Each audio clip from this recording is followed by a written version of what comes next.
first place, I think we really have to thank Ombudsman for not only doing this wonderful journey that he did, but also for opening this second day of this event.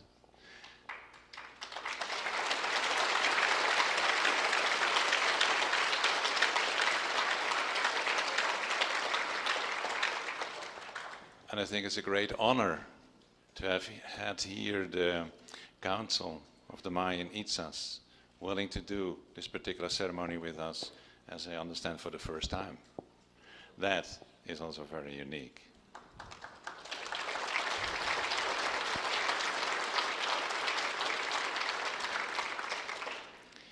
And Hamas also asked me to bring the gratitude to Joki van Dieten, who was willing to put ET here as a part of the ceremony, and he feels very honored that that was possible.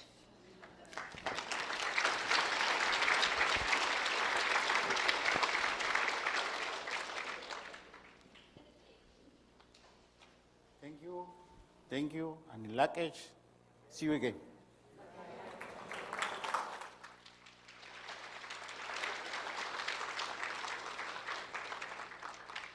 Before we continue with the program, we will have a 15-minute break. In the first place, not to have too tough of a transition. In the second place, because new people are coming in and realize we start with the lecture, so it's good to have a bathroom break if you need it. 15 minutes, and please. And begin with the usual deeper in and exhalations to sink into being again in this here, in this now.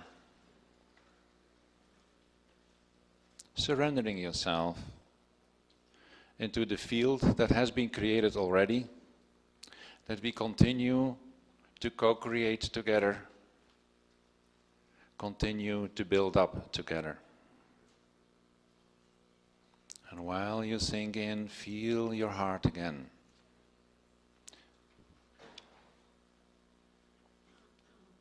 Your heart is the place of choice, because only your heart can tell you what belongs to you and what doesn't belong to you.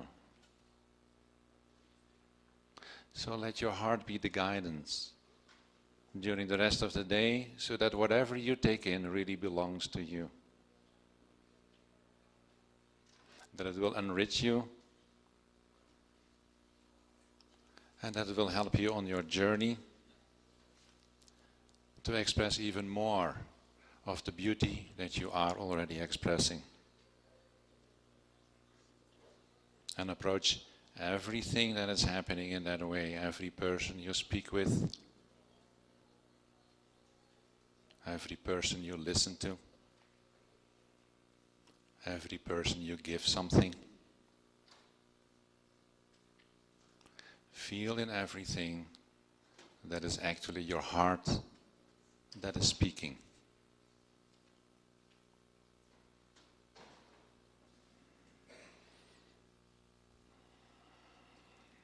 Feel through your heart a connection with everyone present in this room. And again, bring back the awareness that everything you think, everything you feel, everything you do will have an effect throughout the grids, all over the earth and into the cosmos.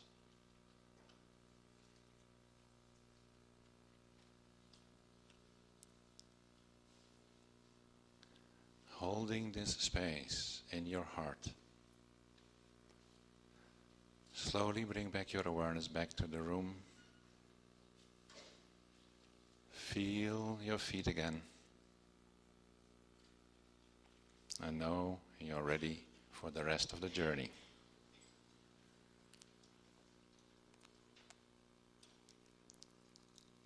Open your eyes and be ready for the next presenter. And who is the next presenter? Dael Walker. Dael Walker, I said yesterday that the person that started, Stephen Mailer, was one of the older research scientists of crystal skulls. I can say the same thing of Dael. I think those two both were trained by Nick and have a background of a long history of working with, in his case, crystals and crystal skulls. Because Dael is also the director of the Crystal Awareness Institute, has written a couple of books on crystals, and actually is in the preparation of 2 more books. He also has a passion, and I'm absolutely sure that you will know what his passion is after you have followed this lecture. So he is not yet completely ready. So one moment.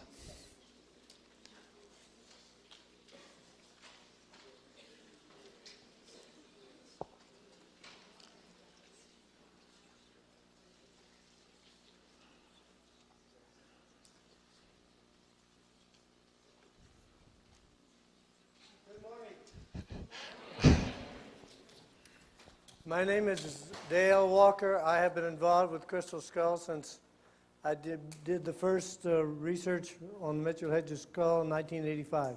That's a long time. And I have to admit, I'm hooked. You think crystals become addictive, and they are. When crystals attack you in the pocketbook, you always talk about the one that got away, the one that you didn't buy. Skulls are even worse. They grab me by the throat and say, I'm going to take you somewhere. You're going.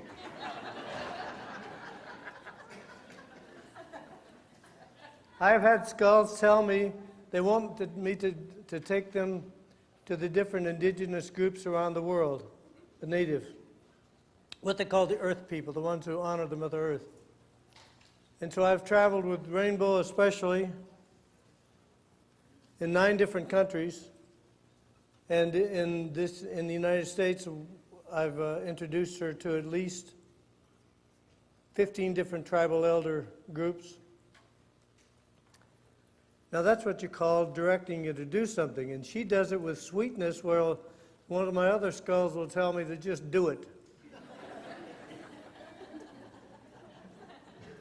When I first began involved with the skulls, working with the Mitchell Hedges skull, we had a problem. Our leader, Nick Nocerino, said, I know there's something in this skull, we just have to work to get it out. And so we worked until we found a certain code that had to do with light, color, sound, and mind, meditation, prayer, mental activation, imagination. Use your words for it, but it was a code. Just like like a telephone number is a code. It gets you to a specific place. But it was more like a computer code that activated the graphics, that images came up into a perfectly clear piece of quartz,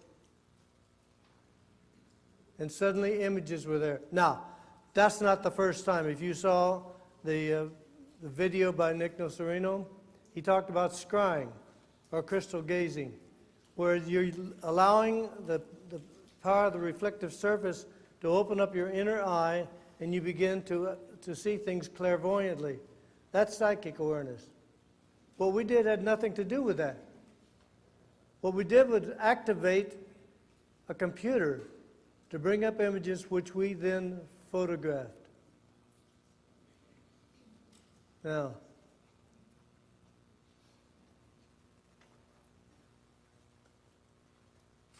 I need to be able to put it on the screen. Oh. Boy, that's fast. You guys are great. I just think I want it on the screen, and there it suddenly was.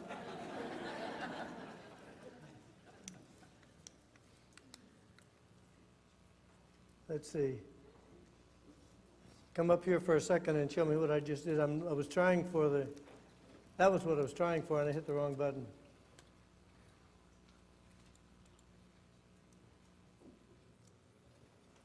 Perfect.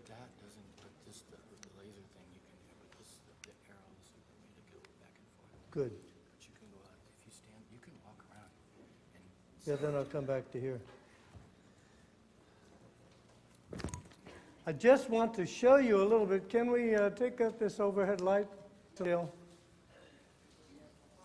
When I first looked at the skull, I saw it had some unusual properties, or as to say, it was different in very significant ways. For instance, it has heavy ridges over the eyebrows. You get an opportunity to come and see it. You see that right here, there's a heavy ridges over it. The human of today don't have that. But the probability is Neanderthal man did, Homo erectus did, but not humans. So why was this made with a pattern that had heavy eyebrows? Good question. Maybe it was not patterned after a human at that time. There always comes the question, how old are these crystal skulls? Well, you have a problem. Age dating is a process they call carbon-14 dating, in which the decay rate of the carbon-14 isotope is a very specific rate. And they can tell how much it's decayed according to how much radioactivity is still left into it. Only problem with quartz is it's silicon and oxygen. There is no carbon. So you cannot date a piece of quartz. And truthfully, the quartz doesn't care. If you've got forever, what do you care about dating? That's a human thing, isn't it? Because we have a short time span, so time is very important to us. But what you can say is, okay, if I have certain patterns in the skull and ridges over the top, tells me maybe this was modeled after something that had ridges over the bone skull. So maybe it was Neanderthal, maybe it was Homo erectus. My mind leads to Homo erectus because it fits a lot of other patterns. But there are some unusual things about the eyes. You might notice that these are not just normal eyes. It's kind of like a luminous effect. Later on, as you watch the slideshow presentation, you're going to see one or more of the eyes simply disappear, and something else appears in its place. Now, how is that possible? Well, whoever designed this thing polished everything around the crystal skull. All over here is all highly polished, but in the interior of the eyeball, it's a dull finish. Now, if it's exactly the circumference of the eyeball and everything is polished all around, it wasn't an accident. Especially not when both of them are the same thing. So the person who made this, or individuals who made this, must have had some optical reason for doing it, since this creates certain optical effects. So now, if you're going to be a skull researcher, it depends on the type of skulls you're working with. I'm involved with both clear and non-clear skulls, that is to say, those with a clarity that you can see through it or not. The clear ones, like any polished surface, hold images better. That's how you do the clairvoyant viewing anyway, is to work on a polished surface. So, they had a reason for doing it. When I'm working with it, I want to know my reasons for everything. What I like to work with more than anything else are the recorder skulls. Now, we have two major recorder skulls that have quantum energies and tremendous amount of images inside it. But I find the images in certain areas. Sometimes you'll see something like this in the ear. Now, when you look at the skull, this looks like it's been carved, and it almost looks like some kind of curved building with an antenna array, something that you might find in NASA. It also could look like, here's a problem I have to share with you right now. It's why looking at these images becomes as much of an art as it is a science. Because these images are stored inside of images, around images, intruding in images, and hidden images. I have no idea why they did it that way, but I think they did it just to drive us crazy. You'll find images in the eyes. Here's something up here which continuously, throughout this whole process of working with crystal skull, we run into something that looks like some type of craft. Now, we stretch a little bit to make it that, but nevertheless, I keep seeing them, and if I take this picture 10 times, there's maybe 5 or more times that will not appear. So taking pictures of an image, you want to verify it, so maybe the next day you take exactly the same shot. And you do this over and over again, maybe 100 times, and you find something interesting. The damn thing keeps changing its images. And it doesn't care that it's driving you crazy. You find them in the nose area, which becomes something like some type of building complex. You find images stored up in the top. Now, what is that golden image at the top here? It looks like some type of animal. It looks like it could be a woman with fish tails. This over here, her head right here. You want to start looking for images of people, you look for 2 eyes and something like a nose or a mouth. Because our eyes are accustomed to seeing things and organizing things according to the sensory processes we have. And our brain becomes a translator for what we see. But if it looks at something that's hidden, at first it doesn't recognize it because the translation's not connecting. But then if you do this a couple of times, suddenly your eyes adjust, there's more data involved into it, you start to see pictures. You will find this out continuously as we go through this particular process. I find images at the top. I find images as you turn around and do a sideshow. We'll show images at the base, at the top of the back of the skull. We find images in the teeth. If you look at this, all the teeth should look like this. Just a blank thing. I mean, what are teeth? They're just white things, or in my case, a little bit darker than white. It's called 76 years old. It'll do that to you. Now, yet, here we look like we're looking at a whole group of different monitors, and different images are in it. If you look at this, see it? It's different. And we start to see things down here which while before, a group of houses, almost like stone buildings, and a forest around it. Here's another building inside of a forest area. Yet, if you look at the skull, you don't see that. It comes when you start working with photographing it. And another thing that's going to happen, you'll see this more and more and more, and I'll point it out to you, is the normal convex, rounded outward teeth design suddenly goes concave and goes the reverse. I asked my photographer friends why, and they say, beats the hell out of me, or words to that effect. So let's take a little walk through.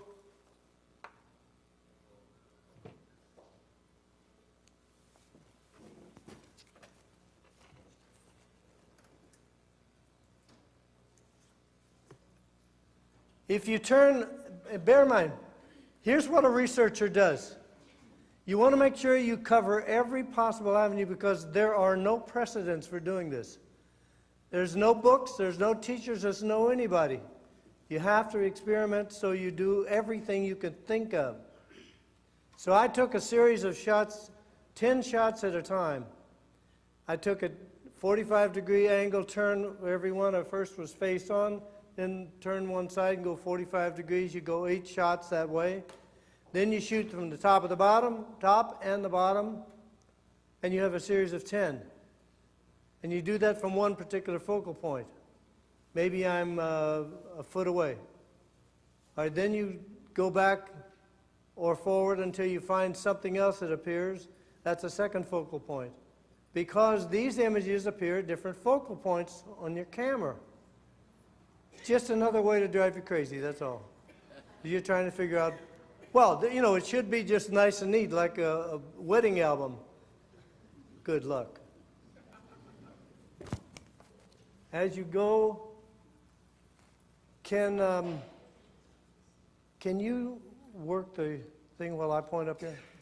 I'll just wave my hand at you, and you'll do the magic word and touch your finger on it. Just hang on what this was at this one now. If you start looking at this one, everybody see this okay?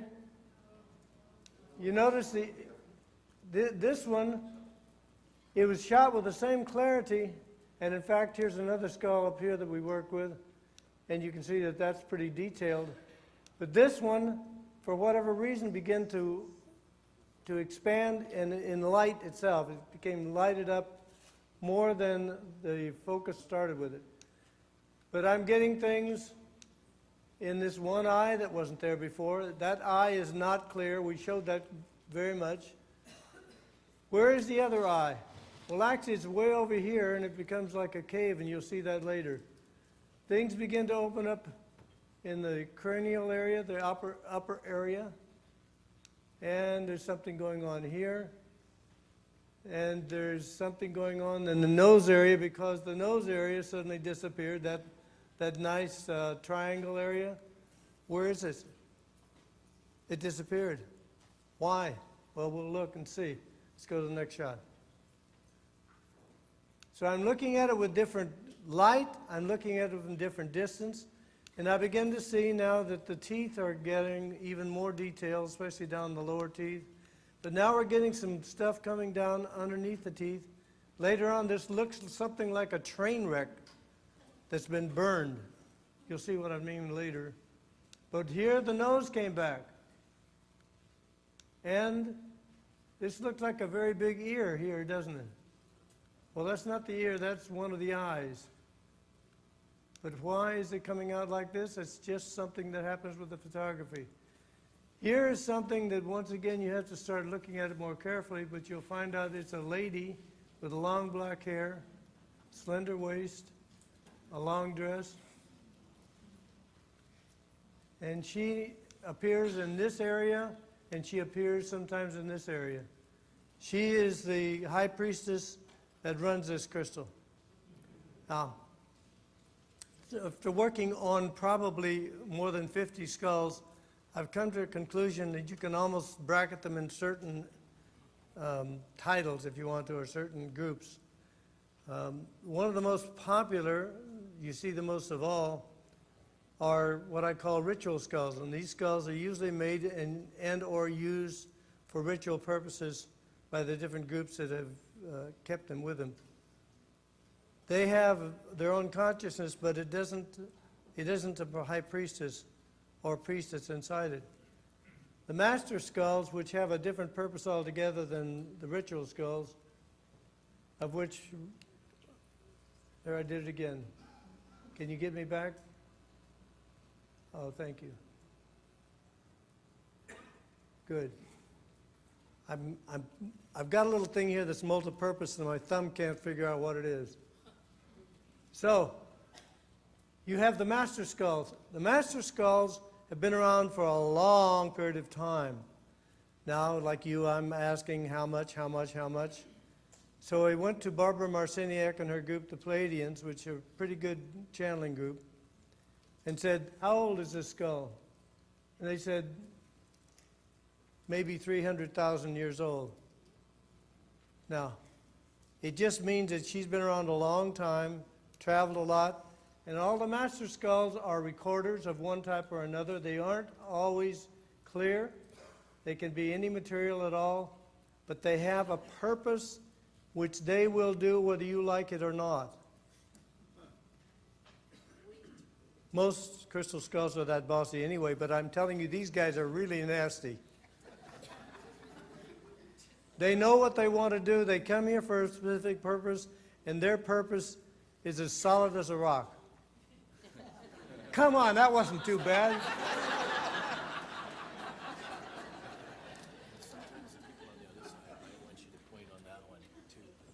Yeah, I will. It doesn't show up on the other side. I'm going to walk back and forth between these and say the same thing to you guys. you're looking at the eyes themselves, but they become something else. The nose changes, but there are images that appear inside of it, and the images change. You get a lot of activity in the teeth themselves.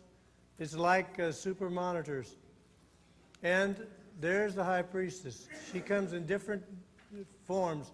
There's one form which I may not have in this sequence, but she comes as a dancer, almost like those old burlesque dancers with the high kicking legs. It's really quite a neat picture. Now, let's go to the next one.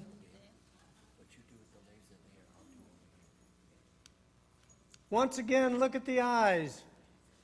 And can you see this shape right here with two eyes, a very strange looking nose and almost no mouth, bald head? Can you see that? Let's take a look on the other side as well. Can you see it? I'm doing it over there. Good. Yeah, so you don't need to do it over there. Okay, good. Just do it there. Point it out when I do it. Thank you very much. I appreciate you doing that, Ray. So, images start to appear back here. Here's the eye, here's the nose, here's the mouth, and there's something here, either that's hair or something like headdress. See, once again, stretch your imagination. I'm telling you, this is not scientific proof. Don't expect that. But look at the cumulative effect of all of these image changes and realize just a shift in lighting or a movement of the direction of point of the face cannot account for them. There's just too much of it. And we have hundreds of photos. Now, once again, the teeth are looking different, mostly rounded out. Both of these are starting to go. Here is a pyramid appearing. Certainly that wasn't in the teeth itself. See the design? You start looking for something different, something that wasn't there originally. Now you notice she stopped showing off. Must have pulled her window down. But there's another group that's opened up here. In really dark lighting with shining up on the screen, we begin to get even more details than you can here. You just have to stretch your imagination and see what you get. But there's an opening coming up here. Next picture. Now we get something else. This is an eye. Somewhere, this is an eye. But this is almost like exploded and has this long, curved pathway, which at one time, in one picture, which I may have in the sequence or not, there's something that looks like a vehicle coming down it. I think that's really a stretch of my imagination, but what the heck. Many times you will see aquatic beings. This looks like a dolphin. There are a lot of dolphins in these pictures. Here's another picture, but this is another skull. Can you see it? The eyes, the nose. That's a skull. Here's another thing about the master skulls. They all have images of other skulls in them. Now, that tells me they are linked, connected by light waves directly to all the other skulls, which we have no idea how many skulls are going to be eventually because they're coming out in great waves now, which tickles me to no end. Since I started off, there was just Mitchell Hedges' skull, Shannara, and Rainbow for a long time until others started to come out. But what is this coming here? And you're going to see something change about this area. You'll see something interesting. Next picture. Now we change a little bit, put a little bit of a yellow light underneath the light box, a yellow filter, a gel, and it begins to change things. It really makes a significant difference in the teeth. Now we start looking at Where did these hollow teeth come from? Going inward instead of outward. And what is this area down here? Eventually you start to see people laying down like this is an accident of some type. Here's a face right here, 2 eyes, a nose, looks like a mustache, dark, with maybe a slight beard part. Can you see that? But he looks like he's got red hair at the top, which is crazy. Red hair at the top and black hair. Could be very dark brown hair at the bottom. Once again, there's something interesting here. It looks like one of those old knights. 2 eyes right here in the nose or mouth. Nose here, mouth here. Can you see that? After a little bit, your eyes are going to start looking for the images, and suddenly you'll start to see them appear. But right up here is an eye. And here is that opening, but it's different than it was before. Instead of being like a pathway, it's more like a forest or a mountainous area. And images are starting to appear in the cranial area, the lower area. They're starting to appear down here. This is a group of people sitting around a table.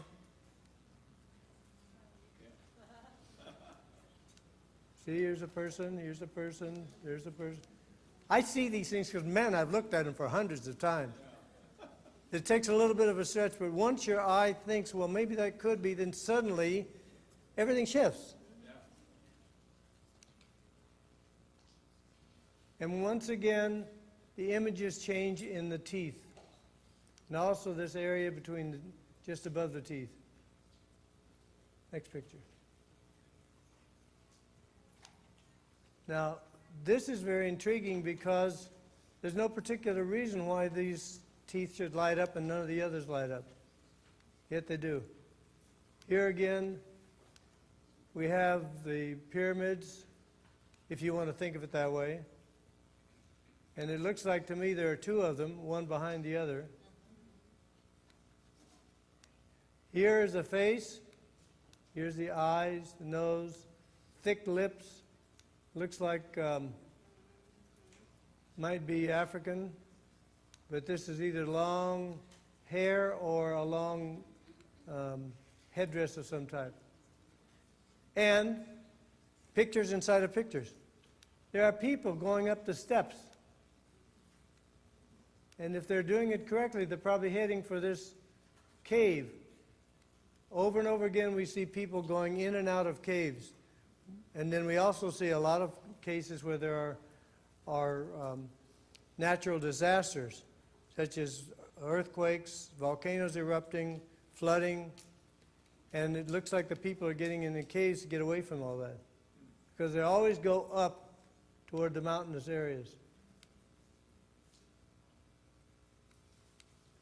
Just pointing out some areas which you could see if you were spending time at it. Let's take the next one. Okay, now, this begins to look a little interesting.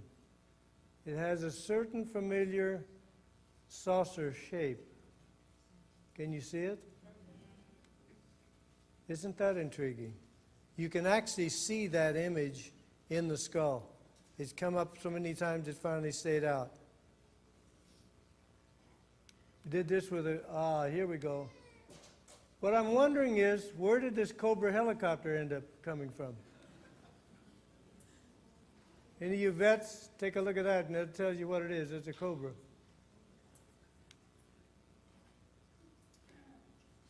And there's something here on it's 6 wheels and it's traveling up a hill. I don't know what that is. And we have something over here very interesting. There's a face.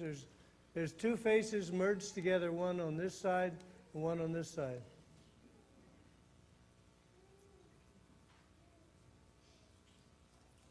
Later on, we'll look a little closer in this area, and maybe you'll see another type of craft. Next.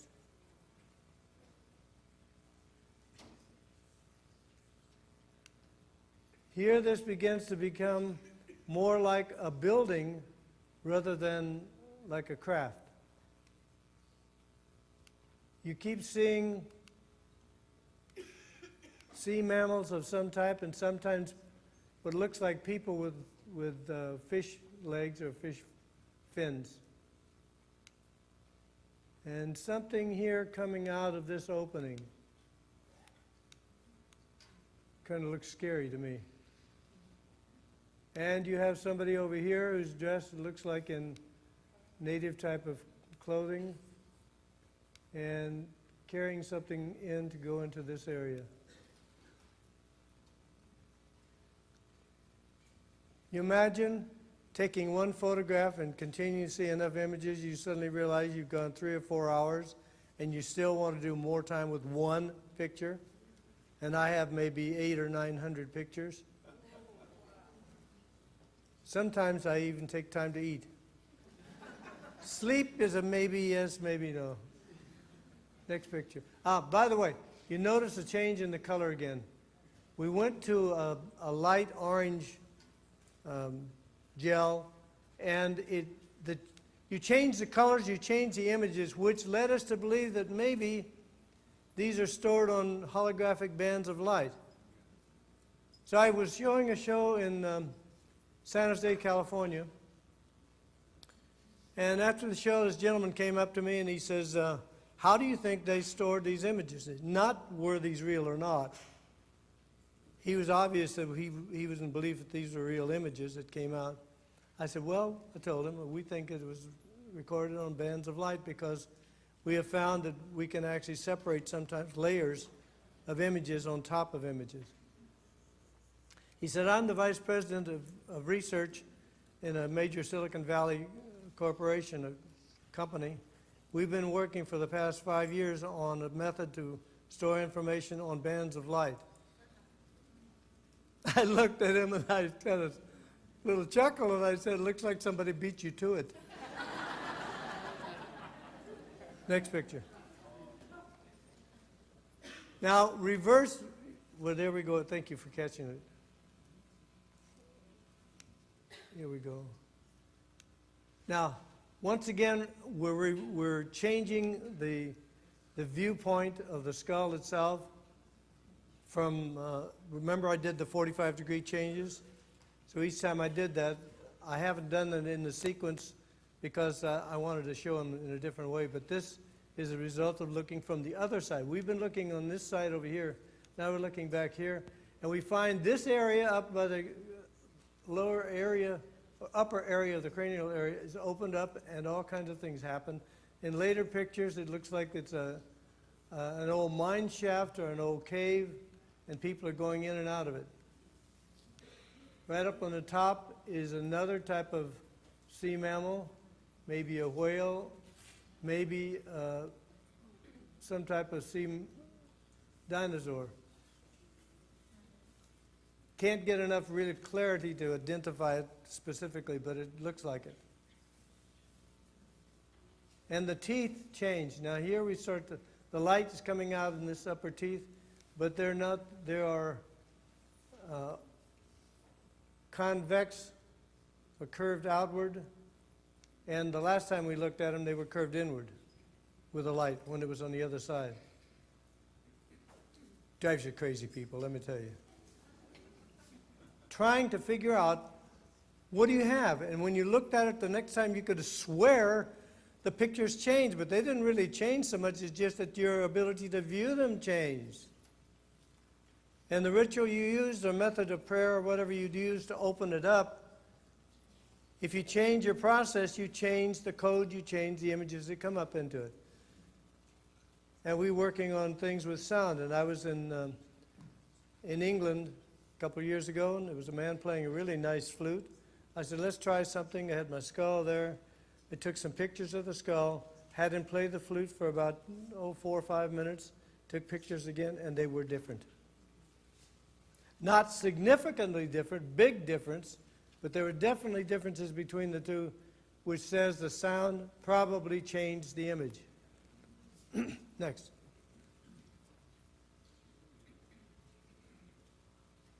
Okay.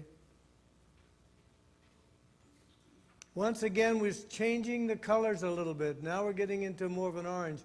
And it's a very slick-looking material, almost like a very highly polished surface or a metallic surface. Later, when you get into the greens and the blues, you'll find that it gets very metallic. For whatever reason, those variations of green and blue become very metallic. This is a kind of a light orange or maybe a pinkish orange. We tried every combination of gels I could do it just to find out what would work with it. Now, what I find intriguing, however, is what is this? Is this some type of craft? It sure looks like something. And if this is an eye, and this is an eye, and this is a nose, and this is a mouth with fangs, hey, I didn't make it up, it's there. But now you see why I'm excused from being a little batty because I've got a reason for it. But the teeth, look at the teeth. What happened to the teeth? Suddenly you have 8 of them which are concave, and the images are there. And they are different. Here's just 2 of them that don't have images. Everything else has them. And something else is going on around here. This looks like a part of a forest shot from up above, like a plane was flying over. And there is a hidden face right here. Here's an eye, here's an eye, here's a nose. And some kind of a bearded face, an ugly looking guy, I tell you. He says, I got a message from my skull and I'm not going to tell you what it was. Shame on me. But here's another very interesting shape that could be some form of craft. Next. Now we changed the angle a little bit. It's pretty much the same colors. But look what happened to the teeth. They almost disappeared. Why? It's not that much difference. We're shooting with almost everything the same. We just changed the angle, shooting the other side, and the teeth disappeared. Except something is coming out of these teeth and feeding into the outer area. Where are the eyes?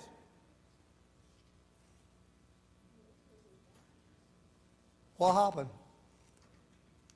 There's one of them.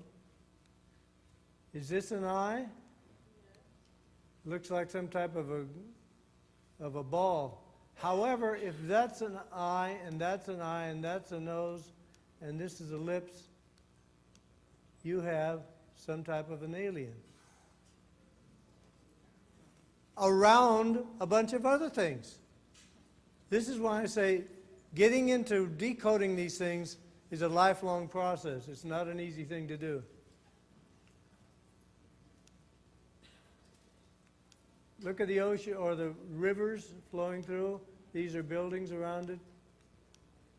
There's a lake. Next picture. Go to yellow. What happened? Well, now the teeth changed again. This is not the same as it was when you did. This is the first picture, right? The first picture of the whole sequence was this, only it was natural, it was not colored. We put a light underneath it, and we put a color filter, and look at all the differences in the teeth. Look at the area below here, which before that had some other things that looked like a wreck. Now you've got activity going in these multiple pyramids. Here's a pyramid, here's a pyramid, here's a flat top pyramid, which you see much more common in Mexico. 10? 5 minutes? Next picture. Boy, what happened? We go to a red and you start to get more images. We also did, to add to it, we added a red cloth to put underneath it so it absorbs from there.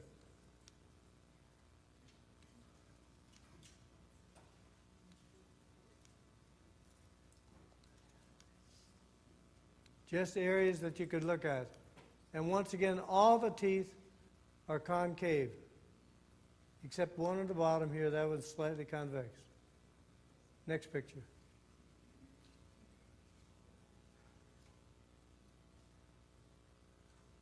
This now really looks like another craft.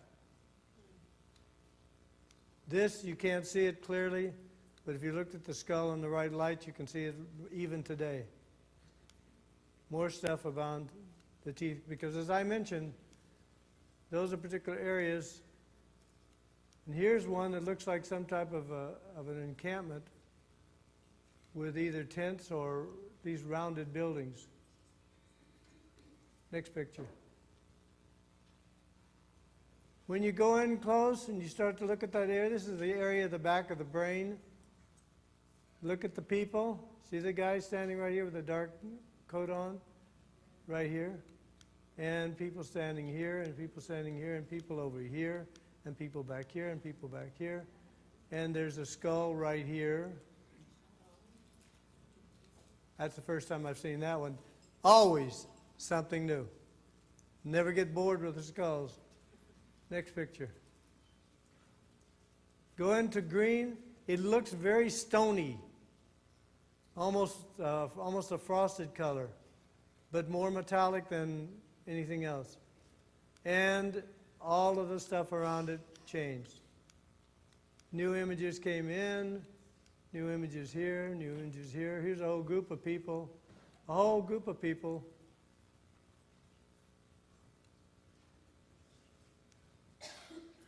And there's another kind of a fish mammal of some type.